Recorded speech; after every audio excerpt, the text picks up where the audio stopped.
Hello mga day! Welcome back to my YouTube channel. It's me, Diday Vlog.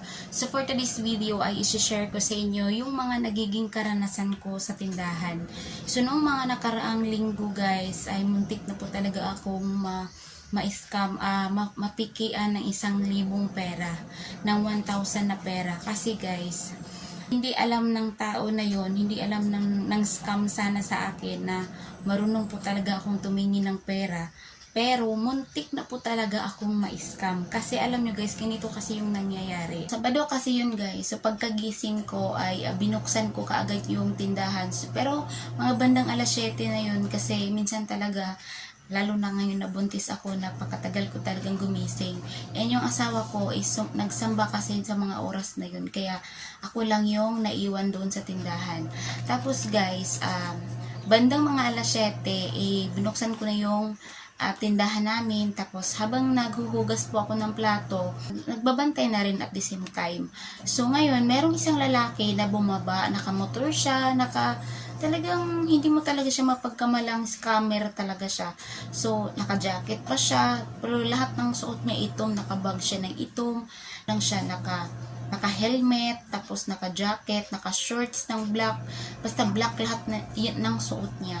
Tapos, sabi niya sa akin, meron ba daw akong benta na sigarilyo? So, syempre, sinabi ko na oo. So, tanong niya sa akin, magkano ba daw yung Winston? So, yun, sinabi ko sa kanya na 100 pesos yung Winston na tins ko. So, yun, sabi niya sa akin na sige, bili daw siya ng isa. So, ngayon, binigay ko sa kanya yung tins, tapos binigay niya sa akin yung 1,000 pesos. So, noong mga time na yun, medyo blurred pa yung mata ko kasi nga kakagising ko lang. Tapos wala talaga sa isip ko na tingnan yung pera niya na piki ba o hindi. Kasi nga, medyo matagal-tagal na rin kami, halos mag-iisang taon na kami nagbubukas. Hindi pa rin, wala pa namang nangyayaring ganun. Pero marami na po talaga yung mga na-scam sa mga kalapit ko lang na mga tindahan. Pero hindi ko ini-expect na pati ako, kasi maliit yung tindahan ko, hindi ko ini-expect na idadamay din ako sa scammer na yon. So ngayon, kinuha ko yung 1,000 niya. Medyo malaki yung kita namin nun. So syempre, meron po kaming pangsukli kasi hindi ko pa nga naipambili yung mga yung kita namin nga ng Bernice, 'di ba? At pati sa gabi. So, yung kita ko nandoon na sa bag kasi nga na-separate ko na yung bago kasi ako magbukas ng tindahan, naka-separate na yung kita namin. Ay sabi niya sa akin, natanggap na sana niya. Sabi niya sa akin na ay 100 lang pala. Ay eto na lang, meron pala akong barya. Yun ang sabi niya. So, ayun, natuwa naman ako kasi mabalik sa akin yung 900. So, ang ginawa ko, kinuha ko yung 900, ibinalik ko sa kanya yung 1,000, binigyan niya ako ng nakatupi na 50, akala ko din 100 yun, kasi makapal siya at nakatupi, akala ko 100. Nung nakalis na siya ng kaunti, pero hindi pa talaga siya nakaalis, nakalakad lang siya ng ilang lakad lang niya, nakita ko na yung pera niya ay 70 pesos lang pala, kasi yung nakatupi pala sa ilalim na papel, 20 pesos. So, syempre, lugi ako doon ng 30 pesos. Yung tinawag ko siya. Sabi ko, sir,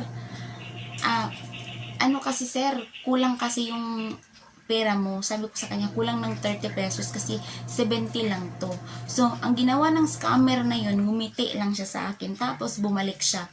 Binigay niya ulit sa akin yung 1,000. Tapos, binigay ko rin ulit yung 70 pesos sa kanya.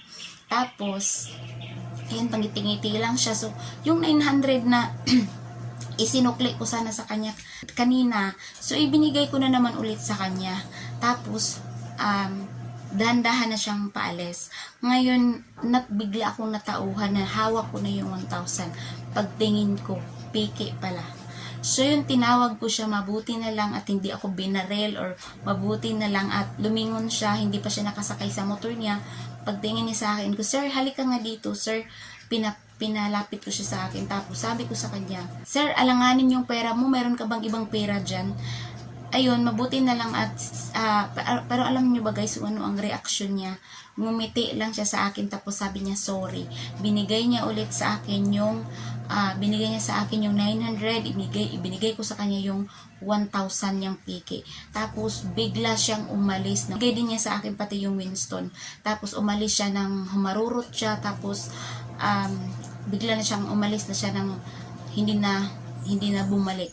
So, yun ang nagiging sa akin na nasa kanya na sana yung pera, tapos binalik pa niya sa akin, tapos nasa akin na sana yung basta. Pero pasalamat po talaga ako dahil ginabayan po ako ng Panginoon. Kasi nga, sobrang sayang noon na malugi ako ng 1,000, di ba?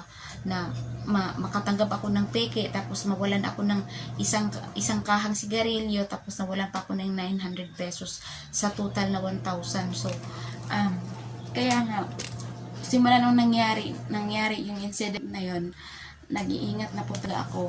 Yung kapatid ko, kapag sila yung pinabantay ko, ay sinabihan ko talaga na kahit madami ang bibilhin ng customer, dahil alam kong hindi sila marunong tumingin ng peking pera, wag na lang nilang tatanggapin at tatanggihan na lang at sasabihan na lang na walang barya para hindi po talaga ma-scam.